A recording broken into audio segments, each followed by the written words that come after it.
Bonjour à tous, bienvenue dans cette nouvelle interview ici sur notre plateau en Jouop Corner au sein du Japan Tour Festival. J'espère que vous allez toujours bien. Je reçois pour cette petite pastille interview lectrice à plein temps. Bonjour, ça va bien? Ça va, j'ai chaud, mais comme tout le monde. On a tous très très chaud, donc on va être très efficace dans notre interview. Oui. Voilà, on va aller droit au but, ou pas d'ailleurs, parce qu'on aime bien digresser quand même et parler d'un peu tout. Alors nous, voilà. La base, comme on l'a fait avec Maxime, ce que je vais te demander, c'est est-ce que tu peux te présenter? Tout à fait. Donc moi, c'est Pauline, lectrice à plein temps, sur les réseaux sociaux. Donc vous pouvez me retrouver sur Instagram et sur TikTok. Je m'appelle comme ça sur tous les réseaux sociaux. Oui. Sur YouTube, je poste pas beaucoup. J'ai une chaîne, mais elle est un petit peu laissée à l'abandon. Elle est sur le côté pour l'instant. Ouais. Mon travail, du coup, c'est d'influencer les gens à acheter des livres. Je suis influenceuse littéraire. Tu utilises le terme, hein? Influenceuse littéraire ou créatrice de contenu. Non, mais c'est bien, voilà. c'est bien. Et donc, je peux recevoir de la part des maisons d'édition des services de presse en avant-première, rémunérés ou non, pour faire la promotion d'un livre qui va sortir. Et donc, donner envie, notamment aux jeunes lecteurs, d'aller en librairie et rendre la lecture accessible à tout le monde, la rendre aussi attractive. Et voilà. Est-ce qu'on peut monter un tout petit peu le micro? Invité. Désolé, ça sera coupé. Hein. Ouais.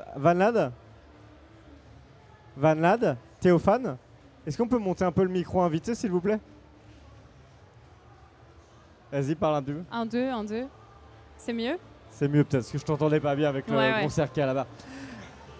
On reprend. Du coup, moi, ma question forcément, c'est est-ce que la lecture, c'est depuis que tu sais lire, depuis le CP, ou est-ce qu'il y a un bouquin qui a fait un déclic et à un moment, tu t'es dit, ok, c'est trop bien la lecture et je me mets à fond dedans? Un peu des deux, parce que je lis depuis que je suis toute petite, mais en même temps, c'est le journal du petit Nicolas, tout ce qui est magazine, genre Disney Girl, les J'aime lire et tout ça, qui m'ont plongé dedans. Et j'ai découvert la fantasy fantastique avec La Passe Miroir de Christelle Dabos. C'est maintenant une saga, mais au départ, il y avait 1-2 tomes. Et je me suis dit, mais c'est génial. Et d'un coup, j'ai enchaîné les sagas et mes parents, ils en pouvaient plus. Et depuis, j'ai pas arrêté. Donc, depuis que j'ai à peu près 12 ans, je pense que je lis tout le temps, tous les jours. Tu es passé par littérature jeunesse, littérature ado. Exactement. Et maintenant un peu tout, quoi. Bah, je reste quand même jeune adulte et jeunesse parce que j'aime bien, c'est le public que je préfère, qui est plus accessible. Mais je lis un petit peu d'adulte, enfin de littérature blanche. Mais moi, ce que je préfère, c'est jeune adulte, fantasy, romantasy. Après, dans la fantasy, il y a aussi de la fantasy qui s'adresse à un public un peu plus averti, qui est plus complexe à comprendre, etc. Donc, c'est intéressant d'avoir le spectre complet. Est-ce que tu as des coups de cœur? Parce que ça, c'est la question qu'on te pose forcément. Ah, tous les jours.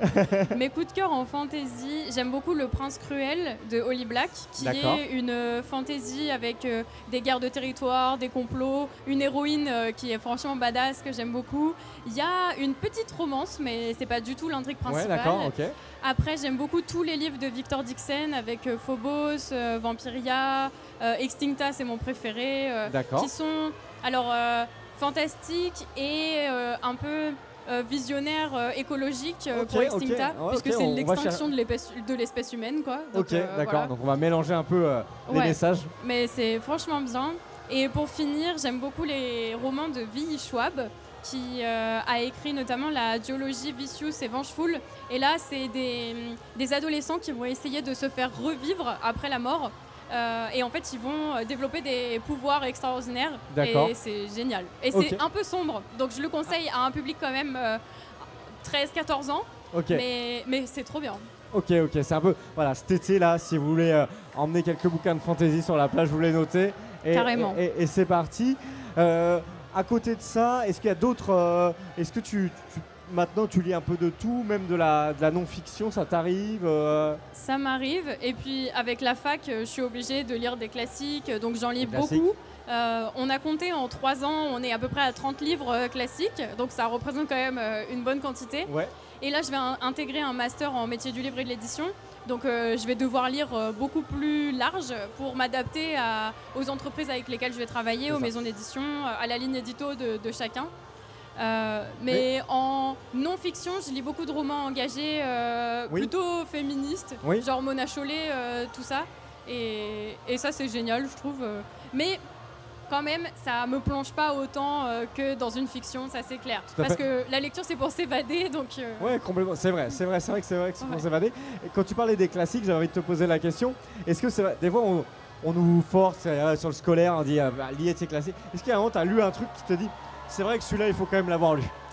La planète des singes de Pierre Boulle, ouais. Ah, trop bien. Vraiment, j'ai adoré. Après, j'aime beaucoup en littérature anglaise, c'est Tess d'Urberville. Bon, c'est très très difficile comme histoire, mais ça raconte quand même l'histoire d'une femme qui est très forte, qui a subi plein de violences, etc. D'accord. Donc je trouve que c'est important d'en parler maintenant, sachant que c'est écrit quand même il y a un moment, et que finalement les combats sont pas terminés, c'est ça. Et qu'est-ce que je pourrais... Après, Les Fleurs du Mal, classique, mais trop beau. Et pourtant, ça peut faire peur, ça peut rebuter un peu. Mais c'est magnifique. Donc je pense que c'est les 3 que j'ai vraiment bien aimés. Ok, ça. Et c'est vrai que, alors j'imagine que oui, je réponds presque à la question avant de te la poser, mais maintenant quand tu lis, tu t'intéresses vraiment au message qui se cache derrière les lignes, même si on est là pour s'évader, le message il est important. Ouais, bah en fait le message est aussi transmis via une intrigue qui est quand même travaillée. Et si je suis là à lire une histoire plate, je m'ennuie un petit peu. Mais ouais, quand c'est engagé, c'est mieux, je trouve. Après, pour la jeunesse, ça peut dépendre parce que la morale est quand même assez indirecte. Donc, il y a de tout. Mais j'aime à peu près toutes mes lectures. Je trouve peu de points négatifs. Est-ce que tu peux nous parler un petit peu maintenant de le contenu en lui-même? Qu'est-ce que tu proposes? Comment s'articule ton contenu tout au long de l'année? Eh bien, je fais beaucoup de réels, de TikTok en vidéo, puisque c'est ce que je préfère. Je peux faire du contenu humoristique comme du contenu plutôt sérieux, comme des unboxings ou juste une revue littéraire toute simple. Et sinon, à chaque fois que je termine un roman, je fais une chronique, je prends une photo avec mon appareil photo et je la poste sur Instagram avec à peu près l'intrigue, ce que j'ai aimé, les points forts, les points faibles, mais toujours en restant concise. Et sinon, je me déplace pour le contenu réel, on va dire. Je peux aller dans des classes auprès des jeunes pour directement leur recommander parce qu'ils n'ont pas forcément les réseaux sociaux. Ouais, tout à fait. Pour vraiment propager la lecture à un public jeune et leur dire que la lecture, c'est bien, quoi. Ouais, c'est pas juste les classiques. Est-ce que tu vois une évolution, là, justement, avec l'arrivée des formats courts? On a l'impression que c'est redevenu un peu tendance, quand même, de lire. Est-ce que c'est juste une tendance et en fait, les jeunes ne lisent pas vraiment plus? Ou est-ce qu'il y a vraiment un truc en train de se passer? Il y a vraiment quelque chose, parce que le CNL a publié des nouveaux chiffres, notamment sur la lecture manga et bande dessinée. Et les mangas, ils explosent. Et alors, il y en a plein qui disent que c'est pas de la lecture, mais moi, je suis pas d'accord. Tout est de la lecture. Tout est de la lecture, carrément. Et en fait, les jeunes, c'est pas qu'ils lisent plus, c'est qu'ils lisent différemment. Donc, ils vont lire sur Wattpad, ils vont lire sur Webtoon, en numérique. Et en fait, c'est toutes ces nouvelles formes de lecture qu'on ne prend pas forcément en compte, mais qui existent bel et bien. Donc les jeunes lisent inévitablement, en fait. C'est ça. Donc voilà. Ok. Est-ce que toi, sinon, dans le milieu des créateurs, ça t'est arrivé de travailler avec d'autres créateurs, créatrices autour de la littérature, même autour d'autres sujets, parce qu'il y avait un point commun, un truc à faire?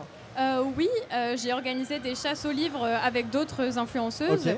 J'en ai fait une à Paris avec le CNL. J'en ai fait une récemment à Tours avec les éditions J'ai lu, autour d'un roman qui était super cool.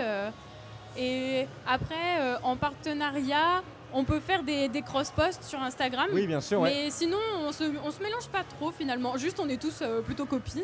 Oui. Je dis copines parce que c'est plutôt des femmes. Oui, bien sûr. Il y a quelques hommes, mais ils sont assez rares sur la sphère. Et ça nous arrive de travailler ensemble. Mais... Et toi aussi, finalement, tu vas aller regarder un petit peu leurs critiques, voir ce qu'elles ont lu. Mais moi, je suis hyper influençable.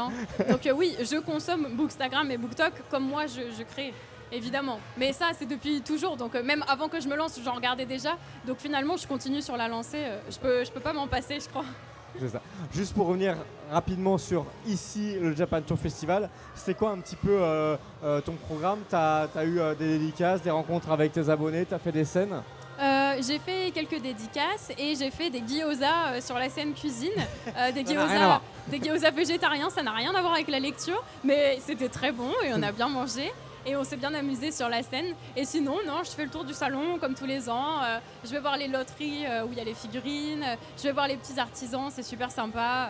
Donc j'ai acheté quelques trucs encore, mais pas de livres, parce que j'ai trop de livres. La pile est énorme. Oh mon Dieu, c'est terrible. Hein. C'est terrible. Vraiment. Et ben merci beaucoup Pauline d'être venue discuter avec nous sur le plateau. On est très content de te recevoir et on va te souhaiter une bonne fin de Japan Tour Festival. À très bientôt. À très bientôt. Merci.